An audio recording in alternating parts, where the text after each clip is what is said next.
Hello? Hello, Sam. This is John McIntosh, host of the Monty Hall Game Show, and I'm here with your friend Cameron. Now, Cameron here has a chance to win a new car, but he needs your help deciding what to do. That's why he asked me to give you a call. I'll certainly do my best to help out. Great. Now, here's the situation. Cameron is faced with 3 doors. Behind 2 of those doors are goats, and behind the other door is a brand new car. Only 2 people in the universe know the correct location of the prize, my assistant and I. All Cameron needs to do is pick the correct door, and he'll walk away with the prize. Now here's Cameron with the rest of the details. Hey Sam, how's it going? So I initially picked one of the 3 doors. Then the assistant opened one of the 2 remaining doors, revealing a goat. Now I have 2 options. I can switch to the other remaining door, or I can keep my original door. I have no idea what to do here, so I thought I'd ask you for help. I'll do my best, but I'm not sure either, Cameron. In fact, I could use some help. Can you guys discuss this with your neighbors and your teacher?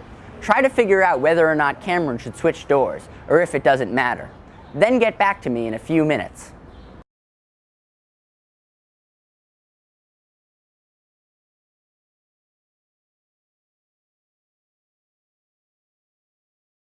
So you're saying I should switch, and then if I do switch, I'll have a 2/3 probability of winning? I'm not really sure how that works, but I'll trust you. John, I'd like to switch doors. All right, Cameron. A new car! I won! I can't believe I won! Woo! So Sam, how did you know that by switching I would have a 2/3 probability of winning? Well, I wasn't sure at first, but then I made a chart of all the different possible outcomes of the game and how they depended on the different scenarios. So beginning with which door the host placed the car behind, which door you chose, which door the assistant revealed, and then what the outcome would be if you switched or didn't switch. Being able to visualize all the different possible scenarios really helped. But my real breakthrough came in recognizing the trick to the game. And what's that? Well, I figure that the assistant would never open the door with the car behind it, because then the show would be over and, the game wouldn't be any fun. Oh, that makes sense. But the guy before me went and he switched doors and he still lost. How did that work? Well, he made the right decision. Switching doors gives you a 2/3 probability of winning, but that also means that there's a 1/3 probability that you'll switch doors and still lose. And that person fell on the unlucky third. Anyways, the probability of 2/3 really pays off when you have a large number of games. It means that if you were to play 100 times and switch doors every time, that you'd win approximately 2/3 of the time. But if you only play once, you may still lose, even though the probability is in your favor. Oh, I see. So even though he made the decision that gave him the highest probability of winning, because it was just a probability, he still stood a chance to lose. Yeah. But if I took everyone that had ever been on the game show, about 2/3 of the people who switched would have won. Yeah, Okay, that makes sense. but you don't have to take our word for it. You can play the game and see for yourself. Have your teacher pass out envelopes, stones, and candy, and play the Monty Hall game with a partner, and see if switching really is the best decision.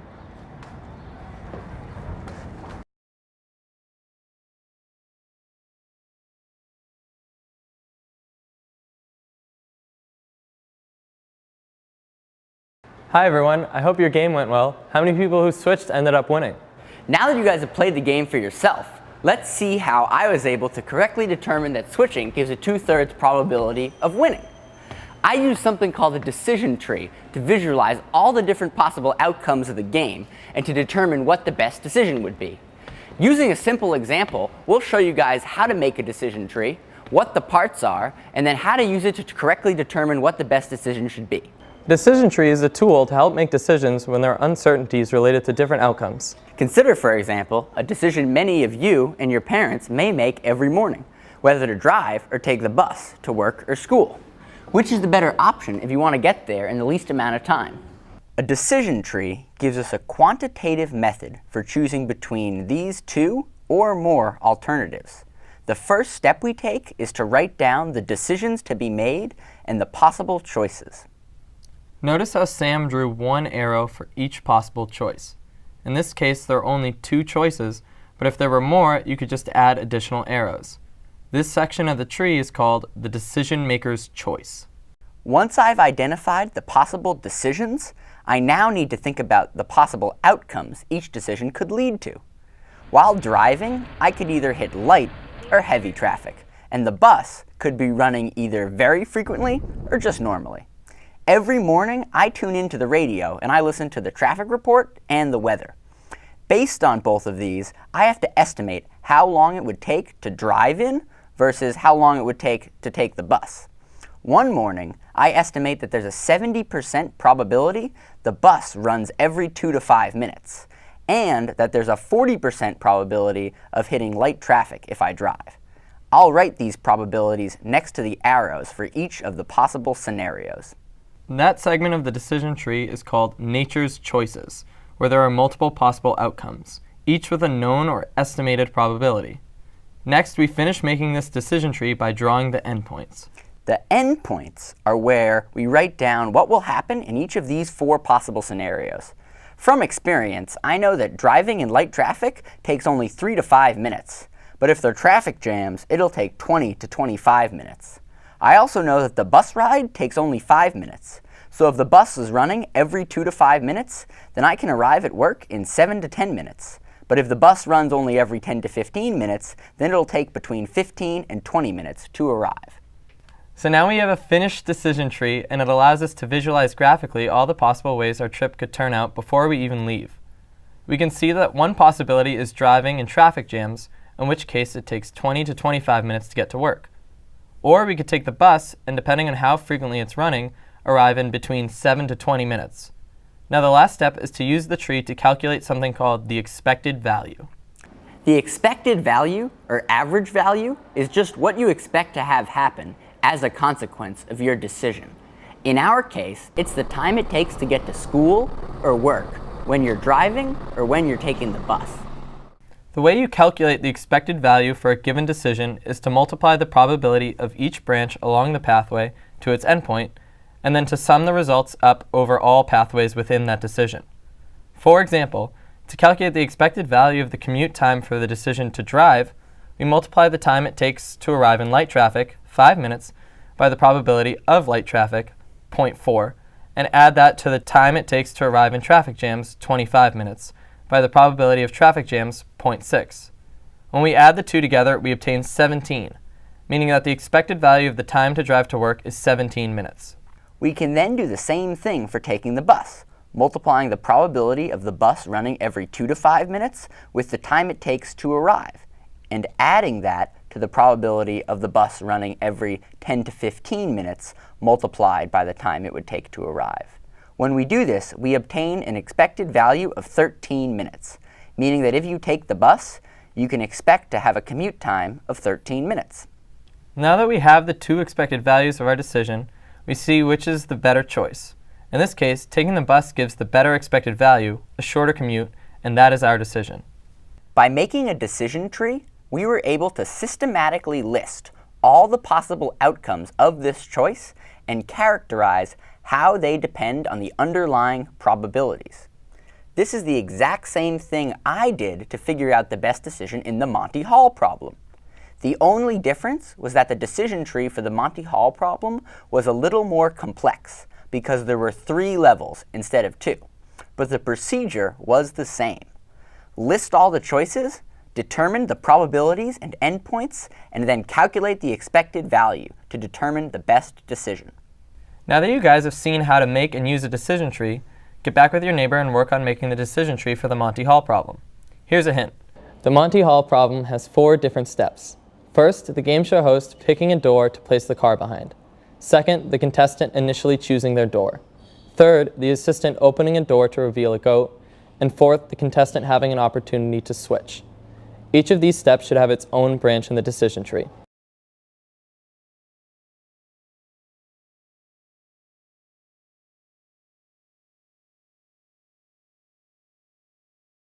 We hope you had fun with the exercise and learned from it. I'll bet that many of you found a correct decision tree. What if, for example, you had 26 doors, 25 goats, and 1 car? What would be the probability of winning the car if you switched doors after 24 goats had been revealed? While you're thinking about it, why not try it out with a live demonstration? Ask your teacher to please pass out the envelopes, candy, and stones, and give it a try for yourselves.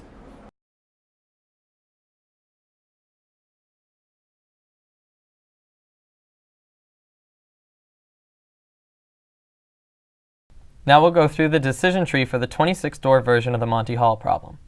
However, we'll show a slightly different spin on the decision that we did with the 3-door version. With 26 doors, it would be a pain to draw out all the different possible paths.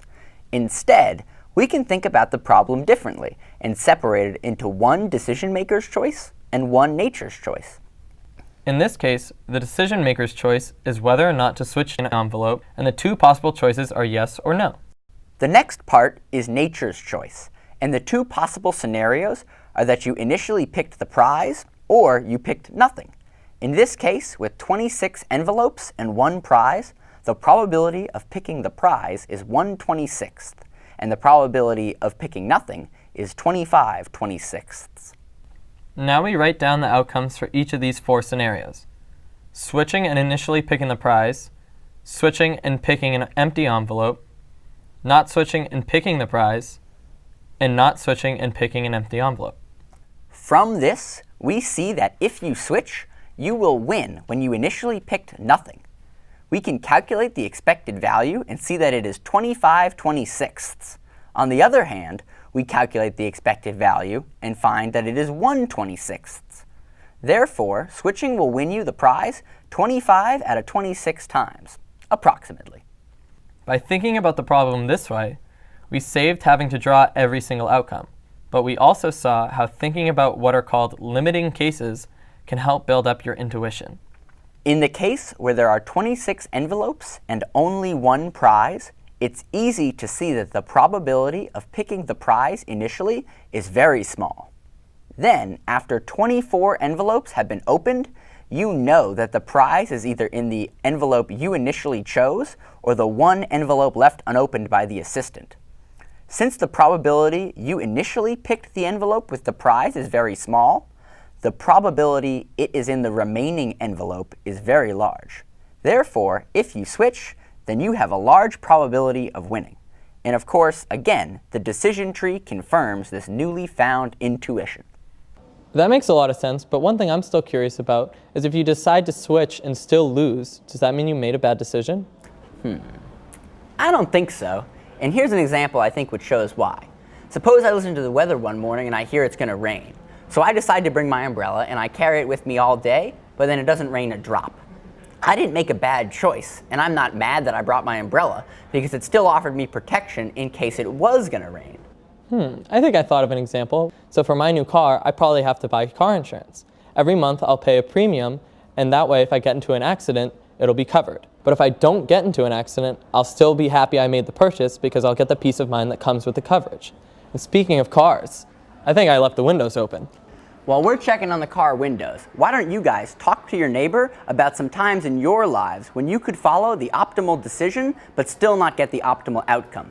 Think it over and we'll meet you back at the car.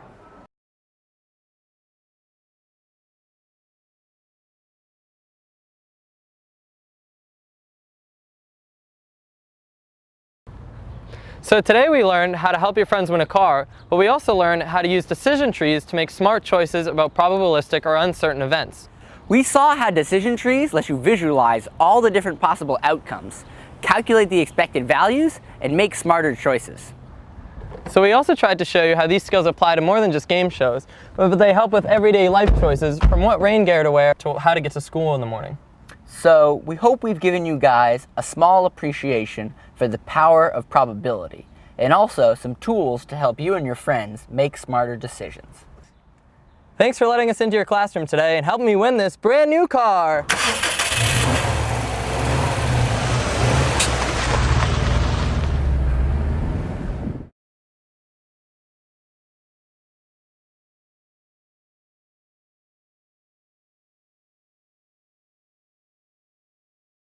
Hello, and thank you for your interest in our Blossoms presentation on the Monty Hall problem in probability. Our learning objectives in this lesson is to teach your students about decision trees and how they can be used to help make smart decisions about uncertain or probabilistic events. There are no major prerequisites to our lesson, although the students should have a grasp of probability to the extent that they can figure out the choice between 2 goats and a car. Over the course of our lesson, your students will participate in several activities. The first is to talk with their neighbors or in groups about whether or not Cameron should switch doors in his game show scenario. The second activity is to recreate the Monty Hall game show in class, having the students and their neighbors work together. One should play the host and one should play the contestant. The third activity is to make the decision tree for the 3-door scenario. The fourth activity is to play the 26-door Monty Hall game with you and your students. You can use envelopes instead of doors, and could make the prize a small piece of candy, and then have the other envelopes have small rocks of the same size or shape. You could also use any other sort of prize you feel is appropriate. The final activity is to have your students think and talk about situations where they can pick the optimal decision, but not necessarily yield the optimum outcome. Thank you very much for choosing our Blossoms lesson. We hope you and your students have as much fun with it as we did making it.